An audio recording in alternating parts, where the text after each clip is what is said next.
Olá, bem-vindos. Sou Elizabeth, professora de eletrônica do Departamento Acadêmico de Eletrotécnica da UTF-PR. Observaram que o título da aula inclui apenas o nome diodo e não diodo semicondutor? Isso porque o conteúdo deste encontro é válido para qualquer tipo de diodo que tenha na sua constituição cristalina a junção PN. Assim, componentes como o diodo emissor de luz, o diodo Zener, diodo de potência e outros, de uma maneira geral, terão o funcionamento sendo regido pela correta polarização. Mas, afinal, o que é polarização? É colocar fogo em um componente e etiquetar os seus terminais? Não existe uma definição entre os autores para polarização. Os profissionais de eletrônica utilizam esse termo para se referir a uma situação em que o componente eletrônico deve ser conectado a tensões que resultem em níveis de corrente apropriados para a operação desejada do componente. O verbo polarizar tem um equivalente na língua inglesa como sendo bias, e frequentemente encontramos o termo biasing para se referir à polarização. Outra característica é que a polarização é usada para se referir a componentes que tenham polaridade, como o diodo, anodo e catodo, o transistor bipolar de junção, base, emissor e coletor. Resistores, indutores e capacitores, exceto os eletrolíticos, não possuem polaridade. Vamos dar uma olhadinha em potenciais, na verdade, para reforçar o conceito de potencial positivo e potencial negativo. Vamos supor dois corpos eletrizados, corpo A e corpo B. Neste exemplo, não há qualquer margem para dúvidas. O corpo A é o positivo, com o potencial positivo, e o corpo B com o potencial negativo. No exemplo B, ambos estão eletrizados positivamente, mas o corpo B está mais positivo. Portanto, neste caso, o potencial positivo é atribuído ao corpo B e o potencial negativo ao corpo A. Por outro ponto de vista, esse mesmo exemplo, temos que o corpo B é menos positivo que o corpo A. No exemplo C, temos que A e B estão eletrizados negativamente, porém o corpo B está menos negativo que o corpo A. Assim, B é o positivo e A é o negativo. Já nos dois últimos exemplos, temos dois corpos neutros. Portanto, o potencial é determinado pelo corpo que está carregado conforme o indicado. Na eletrônica, os componentes são caracterizados de acordo com o comportamento resultante das tensões e ou correntes nele aplicadas. No caso do diodo, é um componente não linear, o que significa que não há proporcionalidade constante entre a tensão e a corrente resultante, ao contrário do resistor, em que esta razão é representada pela resistência elétrica e é uma constante. Além da não linearidade do diodo, a sua operação depende da polaridade da fonte de alimentação e pode atuar como uma chave eletrônica. Quando nos referimos a um componente sem polarização, significa que este não possui qualquer potencial aplicado em seus terminais. Em decorrência da junção PN, haverá um campo elétrico que, para ser vencido, requer um potencial denominado de tensão da barreira de potencial. Há outras nomenclaturas, dependendo do livro de consulta. Nas folhas de especificação, ela é relacionada como VF de forward, que é traduzida para tensão direta. Grande parte dos autores adotam como padrão o valor de 0,7 volts para diodo de silício, mas podemos nos deparar com o valor de 0,6 volts também. E para diodos de germânio, esse valor é de 0,3 volts. No desenvolvimento das explicações, Irei utilizar a notação VJ para me referir a esse parâmetro. Nesse quadro, apresentam-se os intervalos de potencial que é possível de medir em um diodo real, ou seja, na prática. Silício poderemos ter os valores dessa tensão VJ entre 0,5 a 0,7 volts, enquanto que para diodos de germânio essa tensão é de 0,2 até 0,3 volts. No início deste encontro, falamos que polarizar significa conectar o componente em níveis apropriados de tensão para que resulte no funcionamento definido pelo projeto. Para o diodo, esse funcionamento é semelhante de uma chave que pode assumir a condição fechada ou aberta. A seguir, vamos explorar a polarização direta, que fará o diodo operar como uma chave eletrônica fechada, e que é comum usar a expressão o diodo conduz para designar essa condição. Tal conexão caracteriza-se pela inserção de uma fonte de tensão de mesmo potencial no terminal do cristal ao qual está conectado. Nesta imagem da rede cristalina do diodo, a polarização direta fica evidente, porque o potencial positivo da fonte VCC é aplicado no cristal P e o potencial negativo no cristal N, justificando o termo usado, polarização direta. A representação da fonte VCC é indicada da esquerda para a direita, enquanto que a da camada de depleção impõe um potencial de VJ volts em sentido oposto ao do potencial da fonte VCC. Assim, nessa polarização, é necessário considerar as intensidades dos potenciais envolvidos de acordo com as seguintes condições.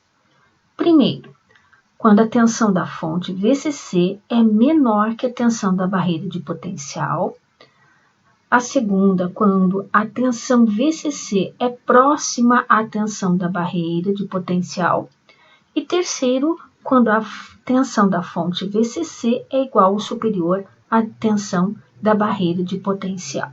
Primeiro caso, polarização direta, quando a fonte VCC possui intensidade inferior a VJ.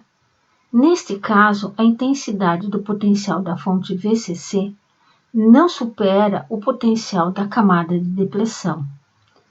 Apesar do potencial de VCC injetar portadores, que são as lacunas e elétrons, para o interior de cada um dos cristais, a energia potencial resultante é insuficiente para vencer o campo elétrico da camada de depressão. Portanto, não há circulação de corrente e o diodo não conduz. O seu comportamento é de uma chave eletrônica aberta. No segundo caso, quando a tensão da fonte VCC é próxima a VJ. A fonte VCC impulsiona portadores para o interior do cristal, mas ainda a intensidade de VCC é insuficiente para ultrapassar a tensão da barreira de potencial, exceto para alguns poucos portadores que alcançam o nível de energia para transpor a barreira de potencial. Assim, a tensão da fonte VCC, com o potencial próximo ao valor de VJ, é capaz de movimentar poucos portadores através da camada de depleção. Esta movimentação de portadores de carga elétrica é discreta, o que resulta em uma corrente direta desprezível, sem aplicação na eletrônica. O nome da tensão que causa esse movimento discreto de portadores é denominada como tensão de corte, VC. Finalmente, o terceiro caso, quando o potencial da fonte de alimentação VCC é acima do valor de VJ. O aumento do potencial de VCC força o deslocamento de uma quantidade maior de portadores para o interior de cada cristal, que por consequência, ao aumento do campo elétrico através dos cristais, a tal ponto de que a camada de depressão é vencida. Nesta condição, estabelece-se um fluxo ordenado e contínuo de portadores de eletricidade por entre os cristais. Com isso, o diodo passa a conduzir. Ele opera com uma condição de chave eletrônica fechada. E o que acontece quando invertemos a polaridade da fonte VCC? Ou seja, o polo negativo da fonte é conectado ao terminal de anodo, enquanto que o polo positivo da fonte é conectado ao terminal de cátodo. Nesse cenário, a polarização é denominada de inversa ou reversa. O sentido do potencial de VJ coincide com o da fonte VCC. O outro detalhe é a conexão elétrica entre os sinais opostos do cristal e fonte VCC, resultando na atração dessas partículas. Essa movimentação de cargas contribuirá para o aumento da largura da camada de depressão. Consequentemente, não haverá meios para uma movimentação contínua de partículas, ou seja, não haverá condições elétricas para que se estabeleça uma corrente contínua circulando através dos cristais. Nessa condição de polarização, o diodo comporta-se como uma chave eletrônica aberta. O diodo não conduz. Para o próximo assunto, corrente de saturação, é necessário relembrarmos sobre os portadores minoritários. Esses resultam das limitações do processo de purificação do semicondutor.